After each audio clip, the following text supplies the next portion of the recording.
What's going on, my friend? I'm Tom Coffey, and today I just wanted to spend a few minutes to talk with you about stress management. So, I like this quote at the top, too much of a good thing can be a bad thing. That's definitely the case when it comes to stress, right? We can think about it as good versus evil, or acute stress versus chronic stress. So just to kind of get on the same page, I want to quickly define what those are. Acute stress is the short term. That would be if, let's say you turn the corner and your friend jumps out and scares you, your heart rate jacks right up, but it's gone after a minute or so. Someone cuts you off in traffic. Again, maybe you're angry for a minute. But basically acute stress is stress in the short term that lasts only a few minutes and then is gone. This is actually a normal part of human physiology, and it's a survival mechanism. Like if a lion jumped out at you, you want a stress response to happen, this fight or flight response to happen, so you can basically run away from the lion and not get eaten to death. So that's, in the short term, acute stress is helpful and actually a normal part of living. However, where we run into problems is with chronic stress, right? That's when it's long, over months and years and even decades. Chronic stress is what grinds people into a nub and essentially leads to burnout and severe anxiety and depression. We're trying to avoid chronic stress at all costs. So the human body, right, we have that physiology, that fight or flight response. We're not wired to be constantly stressed out all the time. And this is where we run into serious problems. That's what I want to help us identify and remove in this presentation here. So this concept of reactive mode versus proactive mode is a very important distinction to make. And this quote at the top really sums it up, right? And I think a lot of people miss the boat on this. Control what you can control. Don't worry about the rest. So what that means is, what can you immediately control? What can you control that will impact your life? What steps can you take? Well, basically, worry about the things that you can control and don't worry about the stuff other people are doing. You can't control what you hear on the news about politics. You can't control about what your favorite sports team is doing. Like, I never understood why people yell at the TV. It just wires everyone up, and you can't control that the dude struck out when it's bottom of the ninth and bases loaded. That's not up to you, right? But people let themselves get crazy. They focus on things they cannot control, which cause stress, which is a recipe for always staying in this reactive state of mind, right? We're always reacting to things. We're always like a step behind. We're never in control. It's very stressful. I'm not saying this is all the time, but constantly living in this reactive mode right here, where we're always just, what's next? Reacting to things is super stressful in the long run. So the goal would be to move more of our daily time, as much as we can, into proactive mode, which is very empowering. It's basically forcing the world, forcing life to react to us, right? It can be stressful, but that stress could hopefully be eustress, which is good stress, versus distress, which is the negative stress we're trying to avoid, that chronic distress. So moving into proactive mode is a great way to essentially take control, jump into the driver's seat, and in turn, by doing so, as a byproduct, you'll naturally decrease large amounts of stress just by kind of setting your own agenda, planting your own flag, and making people respond to you. And it's a very powerful distinction to make. The problem, right, speaking of being in proactive versus reactive mode, the problem is that a lot of people don't know what they would do, even if they all of a sudden woke up the next day, tomorrow, and all their bad stress was gone, right? So simply decreasing stress can't be the end goal. Essentially, a few questions. One question to get the juices flowing, the brain juices flowing. What would decreasing that negative stress, that distress in life, allow you to do more of, right? This answer is largely up for debate. However, I recommend whatever you enjoy doing, whatever you do for fun, whatever you would be doing, on a Saturday, on a day off, spending time with the people you love hanging out with, doing the activities you love doing, kind of whatever brings you joy and happiness, whatever you find fun, that's a great place to start. So again, the problem is that people don't have a vision of this rich life, rich in the sense of they have the energy to do the things they want to do. They're just not all frazzled and frantic and stressed out because they have a system for decreasing that stress. But the problem is there's no vision of what that end state, what decreasing that stress would allow you to do more of.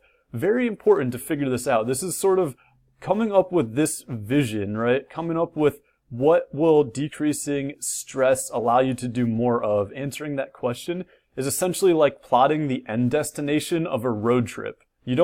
Without that end point, you don't know, like you could start driving, but you're not going to go anywhere. You have no end point in mind. So how do you know where you're going?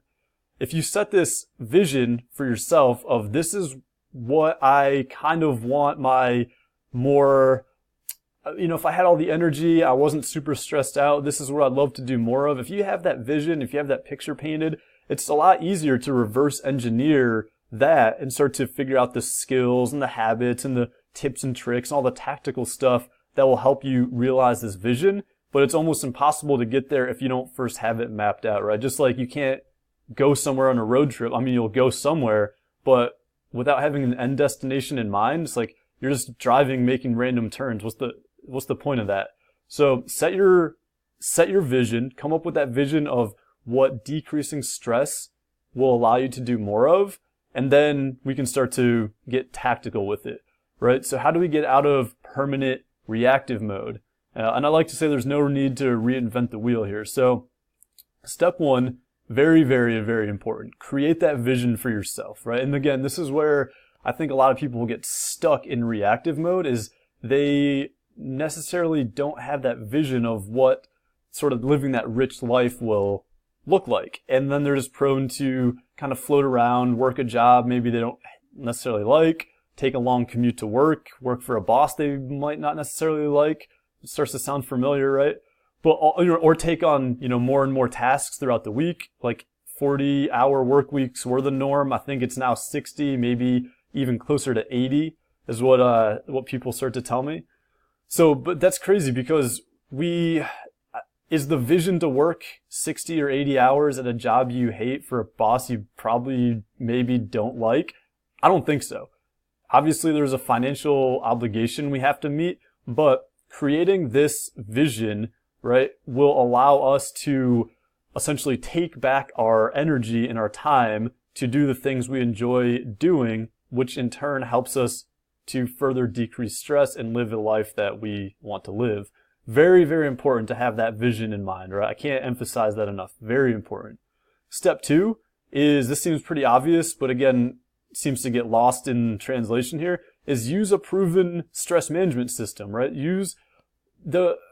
Studying high-performing humans of the world, you'll notice that, like, this could be CEOs, it could be presidents, it could be high-level military guys, it could be business owners, it could even be the mom of 3 kids who's still crushing it and figuring out ways to stay in shape and just keep the family together. So high-performing humans all kind of have these similar characteristics in the sense that they all have some system for managing stress, right? And that's it's going to look a little different for everybody, but there's some underlying principles and themes that you'll notice as commonalities if you start to study and dive into what these high-performing humans are doing. And that's kind of exactly what I've done. I've taken a keen eye into zooming out and just looking at what all these people performing at the highest levels, how do they do that? Like, we all have 24 hours in a day, right? How does Elon Musk shoot rockets into space with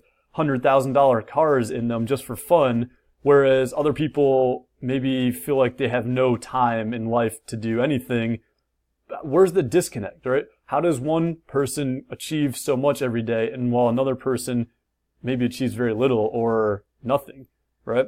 So again, there's certain principles that all these high-performing humans have, and that's using a system, right? It's not just random. They have a system for organizing their stress, kind of creating action with it, making it part of the routine, making it systemized. So very important. And then step 3, do it daily until it becomes the routine. That's pretty obvious. That'll just come with repetition. There will definitely be struggles, but that's sort of how to get out of permanent reactive mode. And yeah, that's sort of what I've figured out, right? These 3 steps. We don't need to make it more complicated than that. And to basically package all this together, right? Why I'm really fired up is I've created this plan called the Ultimate Stress Management System.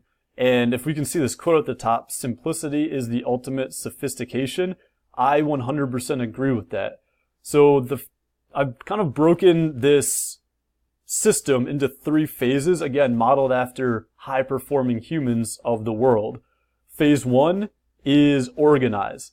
You have to come up with a way to organize any stress that life may be throwing at you. That could be job, it could be financial, it could be relationship. It all basically is just cumulative stress, and our body doesn't know the difference between getting chased by a tiger, getting cut off in traffic, or having a boss yell at us. Like, it's all the same stress response in the body, no matter what's going on. So we have to figure out a way to organize that, make sense of it.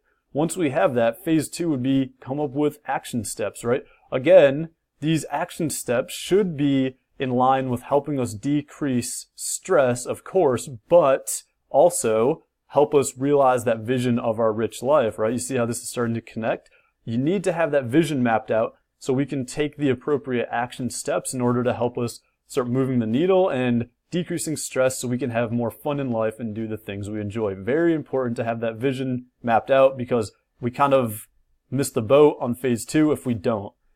Phase 3 is systemize, right? Coming up with a way to make this part of the daily routine where it's not intrusive, where it becomes productive at a high level and gives you a system for putting any sort of stress through this filter to come out very organized at the other end in a way that you can make sense, but in a way that you can also maximize your time, maximize some productivity, time hacks, again, in order to work at a high level without burning out and also decreasing stress. So again, you can do more of the things that you enjoy. So the Ultimate Stress Management System, people have literally said to me that it's life-changing, which is really cool to hear. It's awesome to hear people say that. It really is. So if you are at all interested in this, you can take a peek at the sales page. You can click the description, the link in the description of this video below. It'll take you to the sales page. You can read more about it. You can watch another video, and then you can decide if this Ultimate Stress Management System, it's a 30-day, 3-step plan, right, to help you decrease stress, take control of your life, get out of reactive mode, start being proactive, and ultimately do more of the things you enjoy doing in life. Because life's short, we shouldn't be living it chronically stressed out. If this is interesting to you, there's a link in the description of this video. Give it a quick click, and you'll be taken off to the sales page. You can read more about this and decide if this is actually a course you'd want to go through or not. Again, happy to answer any questions. I'm Tom Coffey. Thanks for hanging out with me for the better part of coming up on 14 minutes here. I appreciate that. And yeah, looking forward to seeing the Ultimate Stress Management System or answering any further questions that you have. Thanks so much.